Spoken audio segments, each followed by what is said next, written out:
podcast Hospital da Luz, onde os nossos especialistas falam do que sabem. Há muitas ideias feitas sobre doenças. Mitos, medos, até algumas histórias fantasiosas fazem parte das muitas narrativas que podem ouvir sobre os temas da saúde. Uma dessas ideias feitas talvez seja a de que há coisas que só acontecem aos velhos. Uma prótese de anca, por exemplo, é problema dos idosos. Mas será mesmo assim? Olá, eu sou a Graça Rosendo. Bem-vindos ao podcast Hospital da Luz.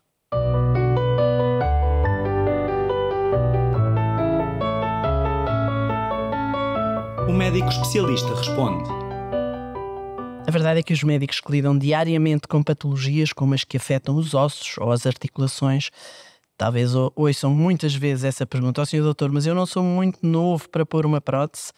A decisão é clínica, naturalmente. Isso acontece perante um quadro específico de sintomas que não se resolvem de outro modo quando a situação é grave, senão de uma forma mais invasiva. As próteses são, Google lá, e estive a fazer a minha pesquisa. As próteses são alternativas artificiais utilizadas há muito tempo para suprir as falhas de partes do nosso corpo. Disse bem? Acho que sim. A experiência da medicina com estas ferramentas é imensa e hoje quer os materiais, quer os procedimentos associados são extremamente seguros para os doentes. Hoje vamos falar de um tipo de prótese específico. Diria talvez que deve ser, não sei se fiz a pesquisa aqui bem, que deve ser o que é mais necessário e por isso mais aplicado em todo o mundo. Li que só em Portugal são efetuadas cerca de 12 mil próteses de anca por ano. É assim, doutor Fernando? A anca é mesmo a articulação humana que é mais substituída por uma prótese? É a segunda, na verdade. A segunda, olha, falhei. A primeira é o joelho, pai. A primeira é o joelho.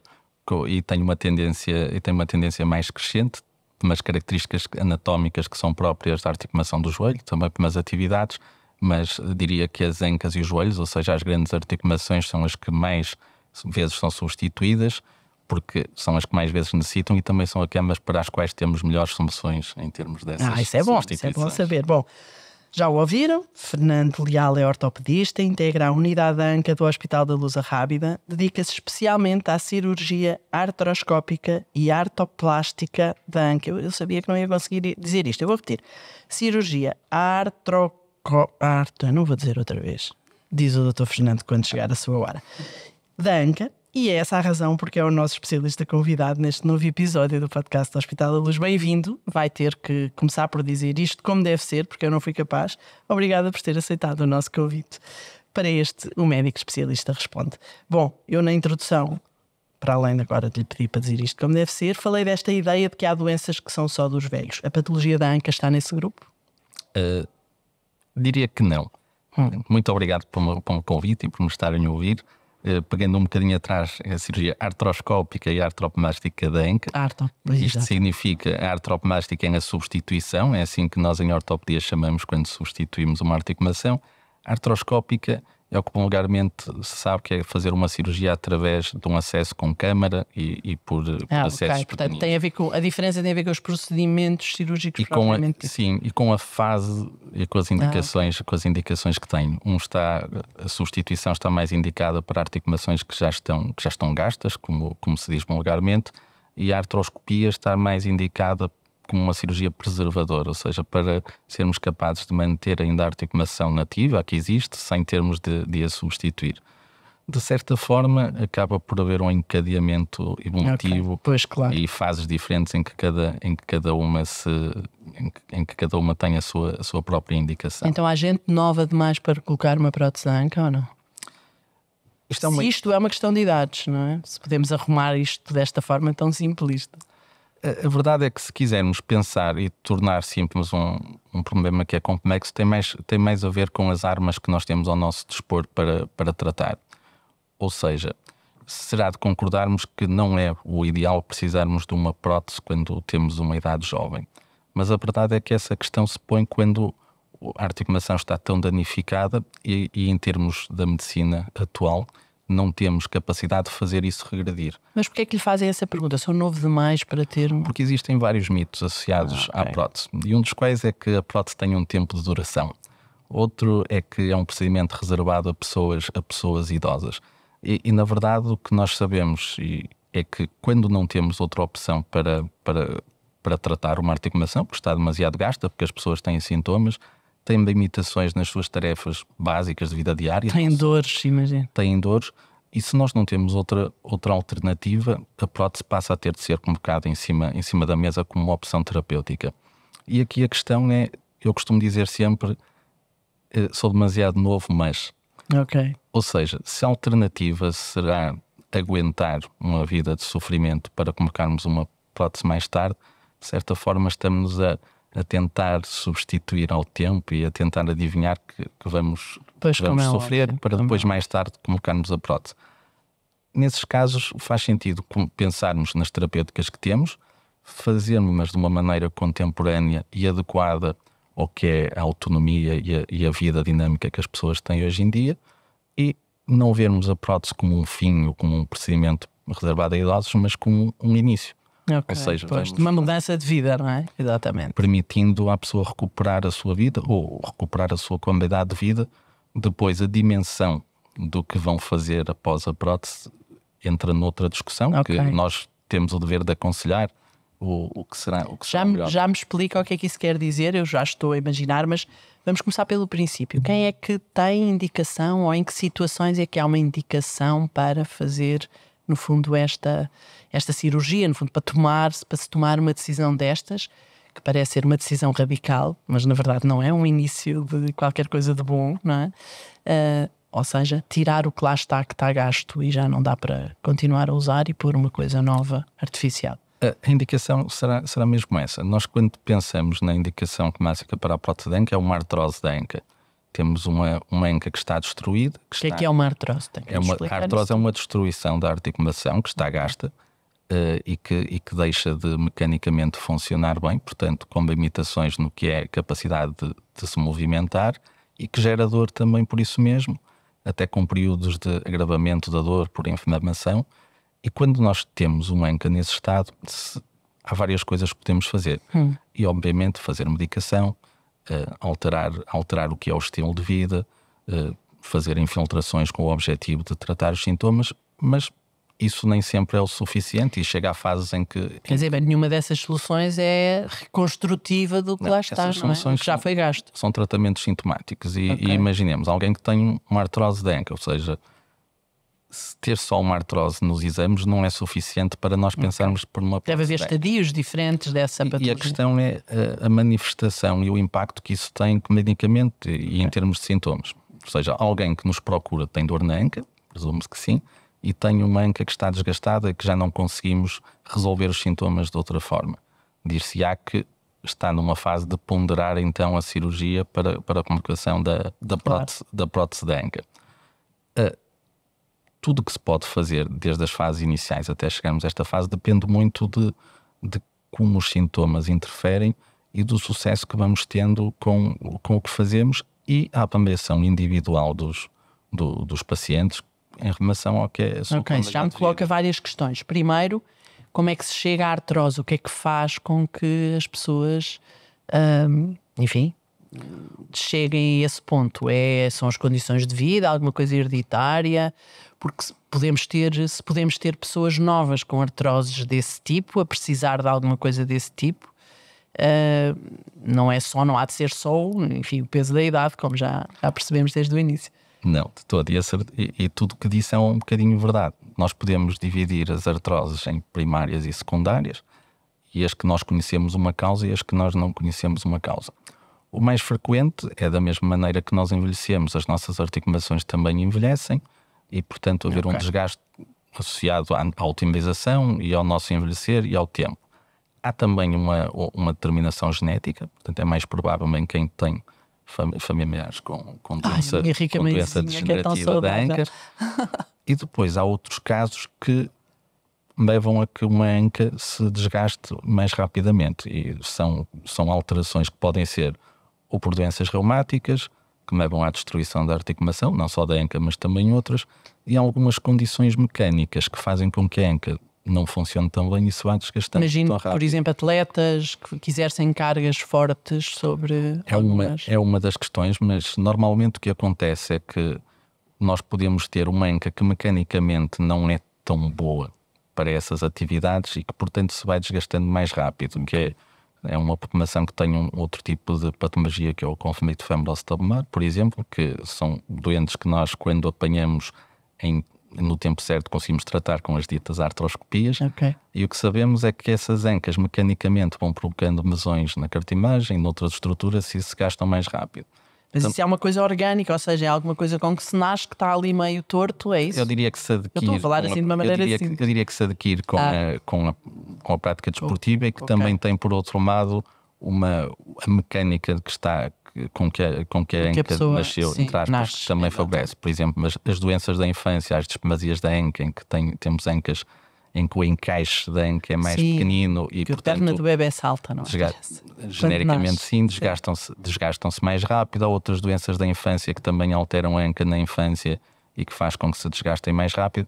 Portanto, nós vamos ter uma panóplia muito grande de De pacientes origens e de... que Exato. podem ter essas manifestações mais cedo do que o que se considera genericamente a idade de ter, não é? Na verdade, não existe propriamente uma idade Claro. para ter nada, e a ANCA vem mostrar-nos um bocadinho também isso. Portanto, a idade não é um fator. Quando é que se percebe ou se toma a decisão que é preciso operar e enfim, substituir e colocar uma prótese? É como lhe disse, quando as pessoas têm sintomas que o justificam, Quando a qualidade de vida está francamente afetada. Nós costumamos dizer na equipa que a indicação para a prótese primária da ANCA, para colocar a primeira prótese da ANCA, que a indicação é do paciente, não é do médico. Ok. Ou seja, com isso o que queremos dizer é que, para além da informação que temos dos exames, Quando alguém chega e diz já não aguento mais. aí o aguentar mais depois também vai depender muito do que é na avaliação de cada um. Tradicionalmente, o não aguento mais significava deixarmos as pessoas andarem até chegarem a uma Depois também não vale a pena, claro. Ou seja, será diferente para cada pessoa. Eu diria que nós podemos ter um jovem que tem dores que lhe limitam nas coisas que quer fazer, por exemplo, seja acompanhar os filhos, seja ter alguma atividade para além da estritamente laboral ou sedentária, e que do ponto de vista dele justifica partir por uma solução, e desde que as imagens justifiquem e que tenha critério clínico para o fazer, porque não? E podemos ter outras pessoas que acham que o seu limiar é maior. Ok. Ou seja, cabe-nos a nós também ajudar as pessoas a perceberem um bocadinho, a desmistificar, eu diria, o que é na artrose e o que há a fazer e os mitos que envolvem a prótese, e ajudá-los a perceber se realmente no enquadramento da sua vida se vai transformar o procedimento numa mais-valia para eles ou não. É possível fazer isto numa lógica de prevenção de qualquer coisa? Não se faz. Como assim?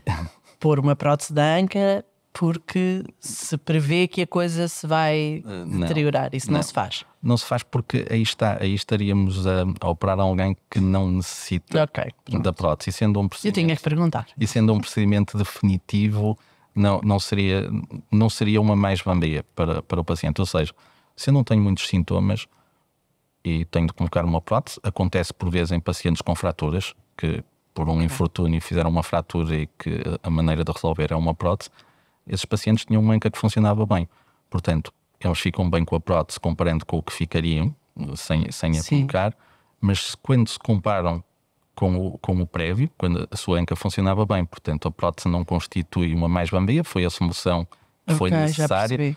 E na artrose, no desgaste, nós precisamos de o fazer, mas para que isso constitua uma mais-valia na vida das pessoas. claro, Exatamente, claro. Que seja restaurador de qualidade de vida. O que é que se faz previamente? Portanto, que exames de diagnóstico é que se fazem? Imagino que sejam exames de imagem para perceber que é preciso mesmo o fundamental, dar a indicação ao doente que tem que ser operado. Sim, aqui o fundamental é percebermos que tudo isto começa sempre por uma avaliação, por ouvirmos, por percebermos os sintomas. O exame físico, não é? A avaliação presencial com o exame físico vai-nos determinar que o problema está aqui na anca, percebermos o grau de limitação que já existe. Mas pergunta, por exemplo, corria e agora já não consegue, imagino, ao fim de semana ia para o ginásio e agora já não consegue. Eu primeiro pergunto o que dói.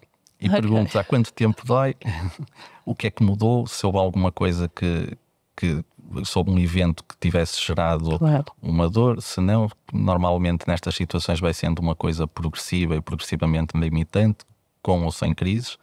Depois vamos perceber que essa dor se reporta à anca. Muitas vezes as pessoas já nos chegam a mancar, portanto Claro. E por isso, logo na entrada, nós já Mas estamos ainda a por cima a perceber. anca é aqui no meio, deve ser altamente incapacitante quando não se consegue. E afeta tanto no movimento como coisas básicas, como estarmos sentados, como entrarmos e sairmos do carro, Exatamente. pôr as meias, Pois, apertar os calçar cordões, os sapatos. pintar as unhas, no caso de as quem as unhas. pinta. Pois. Porque quando nós perdemos esse movimento, não conseguimos muitas vezes chegar ao pé, Pois é. que é uma coisa que é básica quando conseguimos fazer. Claro, nem pensamos. Que o fazemos sem pensar. Portanto, vai afetando coisas que são não só nas atividades mais intensas, mas também nas atividades que diríamos banais, que as fazemos de forma corriqueira e sem pensar, e é fácil, mas depois, quando começamos a ter dor da imitação, não é assim tão fácil. Então, exames, para além do exame físico, da avaliação. A radiografia é fundamental, com incidências próprias que nós determinamos. Em alguns casos justifica-se fazer a ressonância magnética. Ok. Se estivermos a falar mesmo de artrose, eu diria que é em casos menos óbvios que nos justifica fazer a ressonância magnética, porque às vezes a radiografia ainda nos mostra uma anca que não nos parece, diria, temos uma pessoa com muitos sintomas, com muita limitação, a radiografia não nos parece assim tão má, por assim dizer, e nesses casos justifica-se a ressonância, que nos vai mostrar se pode ser uma coisa transitória, e outras vezes o que nos traz é a surpresa de, ok, a radiografia ainda não é assim tão má, mas na ressonância vemos aqui lesões muito significativas, partes debaixo do osso, o esta cartilagem que já não estão bem. Os ossos já tocaram nos ossos? Sim, e portanto... Só de imaginar isso já dói. Mas aí é que está, também existe uma variabilidade clínica muito grande. Há pacientes com imagens feias, assim, uma forma de... E que não se queixam muito. E que as queixas não são assim tão evidentes, e por isso é que nós dizemos que é sempre o paciente que põe a indicação para a prótese. Verdade. Que marca, quando falamos dos pacientes mais jovens, cabe-nos a nós ajudar a esclarecer o que é a prótese e o que vão obter com isso, e que não têm de pensar só no que são as coisas más que tradicionalmente são ouvindo. Eu já lhe vou perguntar o pós-colocação da prótese, porque isso é muito importante, mas falta-me aqui ainda fazer-lhe uma pergunta. Mais homens ou mais mulheres com artrose de anca? Numa população mais jovem, eu diria que mais homens. Depois, mais tardiamente, mais mulheres. Alguma razão? Acho que tem a ver com as características mecânicas da articulação, ou seja, aquelas que nós falamos mais associadas ao desporto, com uma mecânica menos própria, que também fruto um bocadinho do que é culturalmente o nosso envolvimento desportivo, que mais frequentemente nos traz mais homens numa idade mais jovem, por causa dessa ligação, ou seja, as artroses que não são tantas do envelhecimento. É possível fazer a cirurgia às duas ancas e, portanto, colocar ao mesmo tempo, no mesmo ato cirúrgico, duas próteses? Isso é comum acontecer? As pessoas precisarem, enfim, terem artroses nas duas ancas? Nem sei se deve fazer, se é minimamente indicado. Sim, é uma pergunta muito pertinente, porque a verdade é que eu não diria que é comum, não é de todo o mais comum.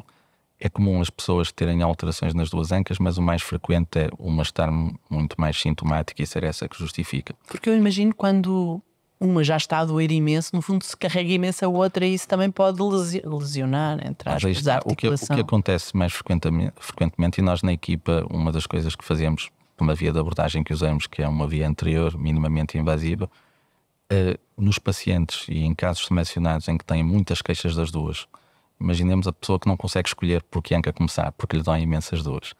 Nesses casos, e depois de uma avaliação de risco cirúrgico, nós fazemos as duas ancas no mesmo tempo cirúrgico.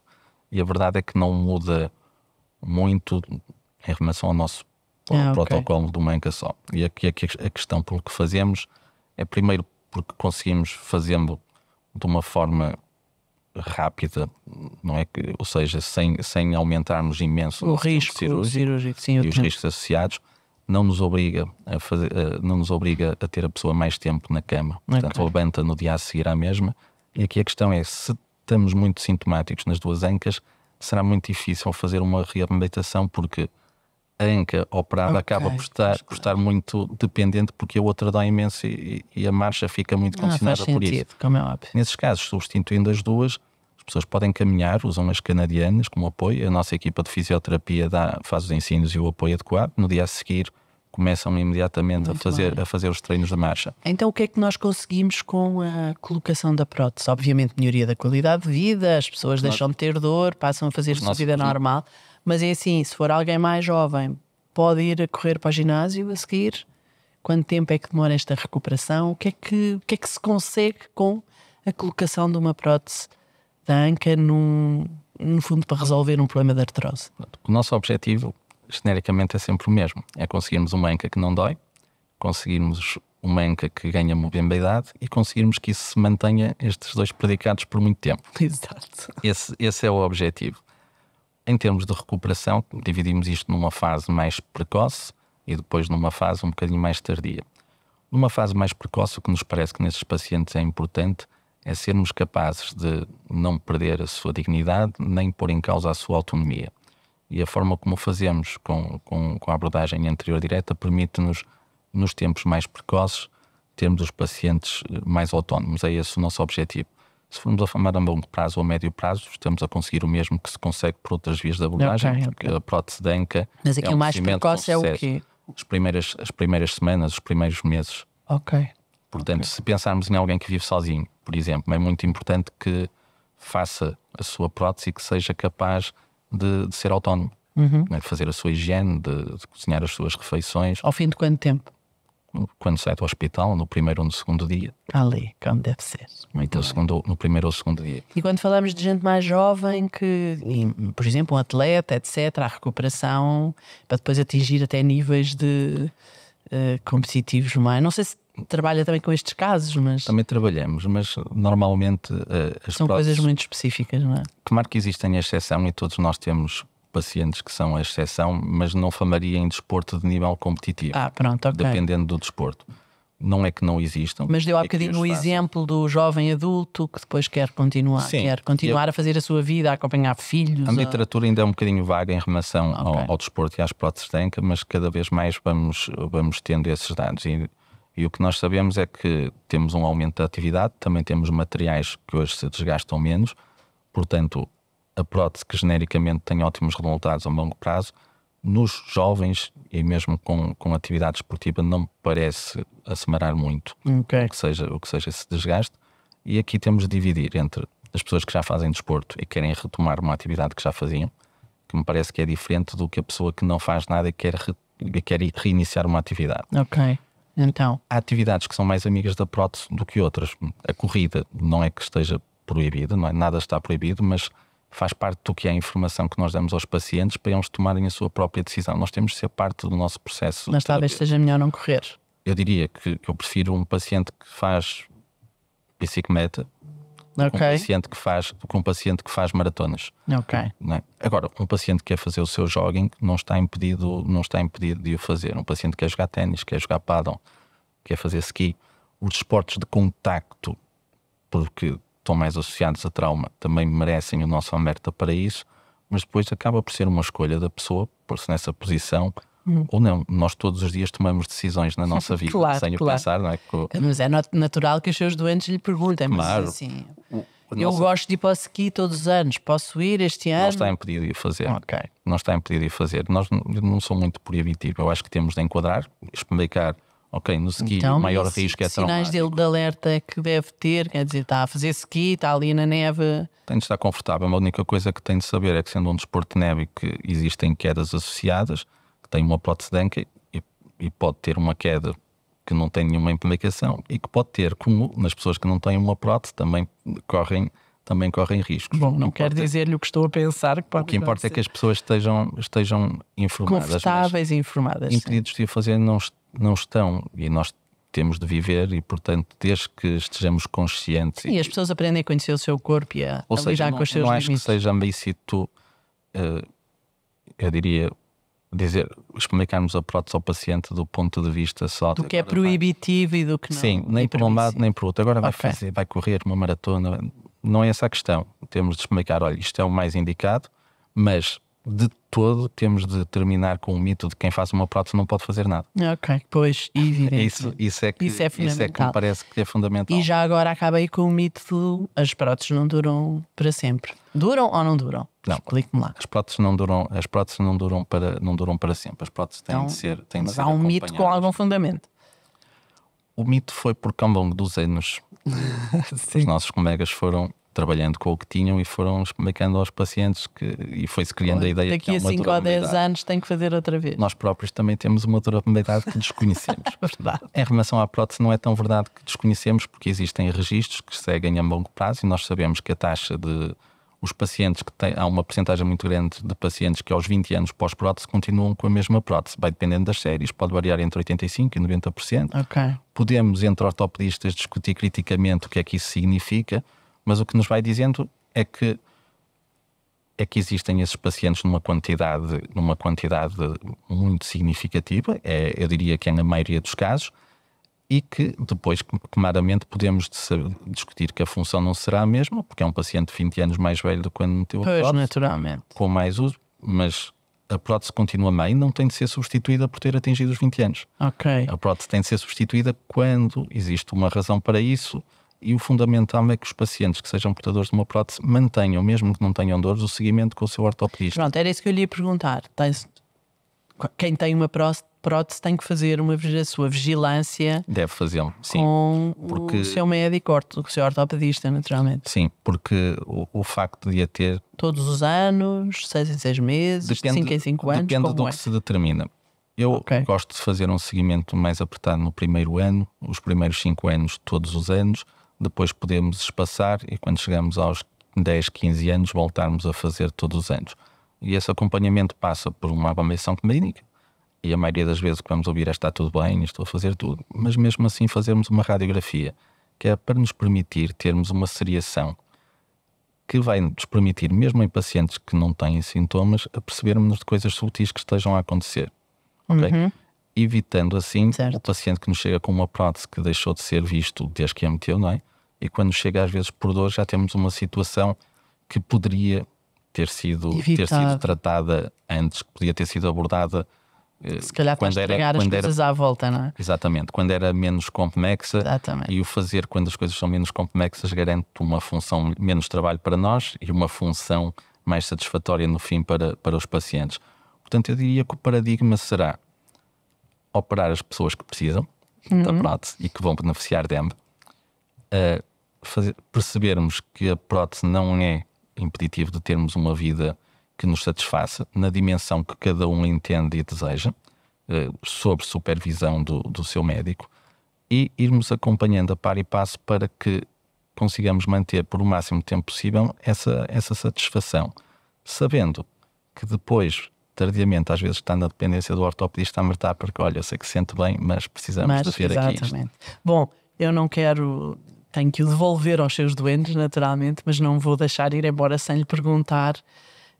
Eu apresentei-o integrando a equipa da unidade ANCA do Hospital da Luz Rábida. O que é esta unidade? Como é que se chega cá? O que é que oferece a quem precisa de... Enfim, a quem suspeita que tem uma patologia da ANCA? Da unidade ANCA fazemos parte eu e o Dr. Cruz de Melo, que é o meu mentor e amigo e trabalhamos há vários anos, há 15 anos juntos, e que como o nome indica, dedicamos-nos à patologia da ANCA, desde a vertente das pessoas mais jovens e numa vertente mais preservadora até a estas situações das próteses e das substituições de próteses da ANCA, as patologias do desportista com alterações na ANCA. Portanto, tentamos ser transversais no que diz respeito à patologia da ANCA. Um bocadinho seguindo o paradigma que se vê, sabemos que esta subespecialização vai conduzir a melhores resultados e a oferecermos aos pacientes coisas mais específicas. E foi neste âmbito que crescemos e é nesse âmbito que temos o nosso papel, tanto do ponto de vista assistencial, até como também do ponto de vista formativo para outros colegas que assim o desejam. Muito rapidamente, qual foi o caso mais desafiante com que lidou? São vários, alguns que nos marcam e às vezes nem é por serem os mais desafiantes. Mantendo-nos no tema das próteses, um dos casos que me recordo assim de cabeça é um jovem de 30 e poucos anos que a primeira vez que me chegou não conseguia baixar-se para brincar com os filhos.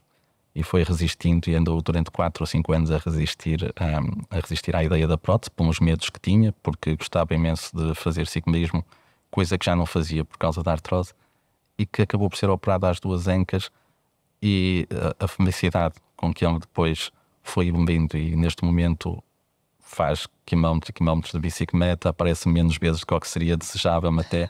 E brinca imenso com os filhos. Exato. Portanto, perceber que, ok, temos aqui, eu diria que o doente tipo com os seus medos e com as suas angústias, ser jovem e ter as 2 ancas completamente destruídas, e também acabou por ser o exemplo típico do que mesmo estes pacientes têm a beneficiar com a prótese de anca. Na verdade, isso é fazer mesmo a diferença na vida das pessoas. Fernando, muito obrigada. Isto foi excelente, foi ótimo. Obrigada por ter aceitado o nosso convite. Eu não fazia ideia que podíamos ter uma conversa tão interessante aqui para nós, só sobre próteses de anca, mas foi espetacular. Muito obrigada. Explicou-nos tudo mesmo muito bem sobre a patologia, sobre o tratamento. Eu espero, se calhar, vamos conversar outra vez noutro episódio destes, e os seus doentes devem estar super felizes por se terem cruzado consigo um dia. Os especialistas do Hospital da Luz, como está agora também Fernando Leal, estão nos nossos podcasts e na sua plataforma preferida. Siga-nos e subscreva todos os nossos programas. Até breve. Até breve, muito obrigado.